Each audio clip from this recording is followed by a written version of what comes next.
So you're tired of dealing with hair loss, you go to your doctor, and your doctor diagnoses you with alopecia. Alopecia is actually a universal term for hair loss. There are different types of alopecia, and it's important to understand which kind you have so you can better treat it. The first kind, and arguably the most popular, is androgenetic alopecia. This is related to your sex hormones, so estrogen, progesterone, and androgens, the most common one being testosterone.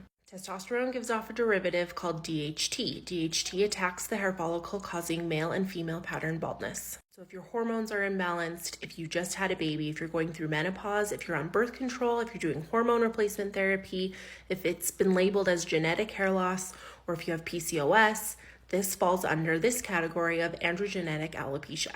Next, you have diffuse alopecia, and in my opinion, this is the most common cause of hair loss. It is most commonly referred to as telogen effluvium, and it's associated with stress. So if you have vitamin deficiencies, if you have a thyroid imbalance, if you have diabetes, medication, if you've just had surgery, if you've had a baby, if you've had an illness, if you deal with psychological stress, this falls under diffuse alopecia.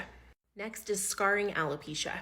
This one is connected to major autoimmune conditions like lupus and rheumatoid arthritis. Next, we have traction alopecia. This is due to styling and trichotillomania. When the cause is from hairstyles, it's most common around the hairline. In some cases, it can lead to scarring, but not always. And then we have alopecia areata. Did you know that September is Alopecia Areata Awareness Month? So since it's the last day of September, let's talk about this one. There are 3 different categories that your alopecia areata can fall under. The first is patches, and it's most common behind the ear and even down into the back of the hairline.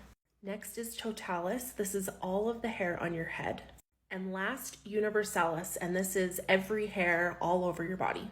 Alopecia areata is considered an autoimmune condition.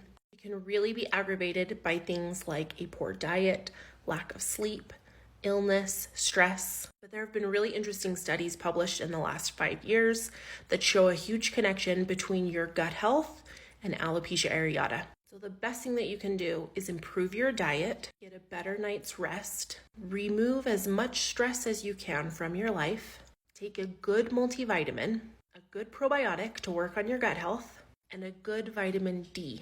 Did you know that every cell in our body has a receptor for vitamin D? It is the master key to our immune system. And the majority of us are heading into low vitamin D season, fall and winter. And then biotin is like extra credit. When you take a good multivitamin and a good probiotic and you add in biotin, it will help your hair regrow that much faster.